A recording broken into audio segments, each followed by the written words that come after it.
काहे स्वामी जी, काहे मुंह लटका के बैठल बानी? ऐसन का बात बा? अरे हमरो के बताई। तो सुना देखो का बात बा।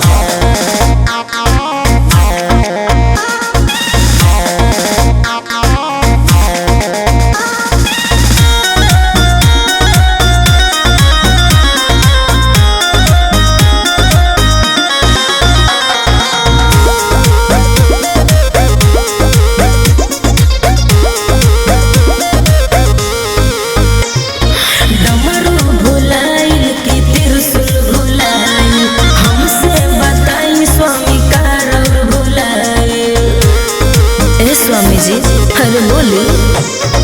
डमरू भुलाइल की त्रिशूल भुलाइल, हमसे बताई स्वामी का रौर भुलाइल। काहे रौर भोरे से लटकल बलोला हो, लटकल बलोला। तो सुना का बात बा। गौरा छुटता पसेना गर्मी हो,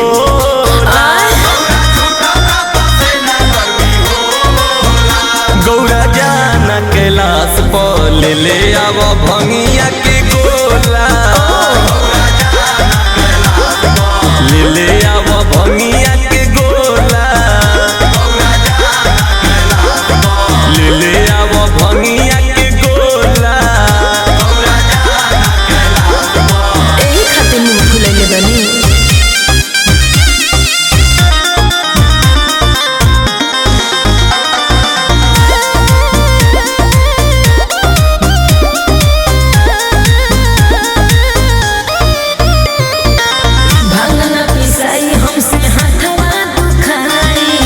सच सच कहतानी मुँह जन फुलाई।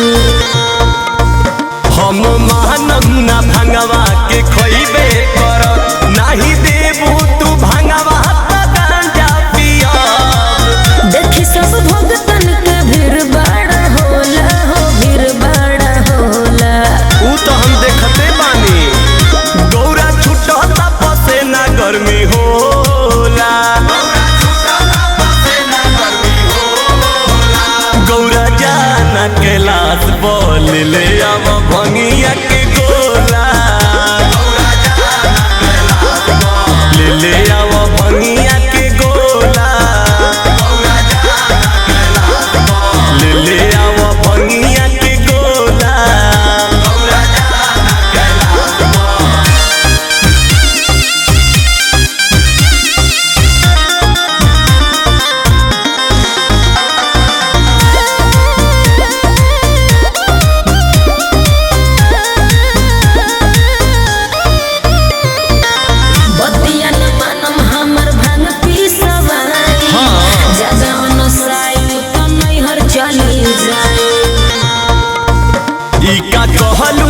गौरा कर मनवा के पूरा, जाके ले आव गौरा हमर भंगिया धतूरा।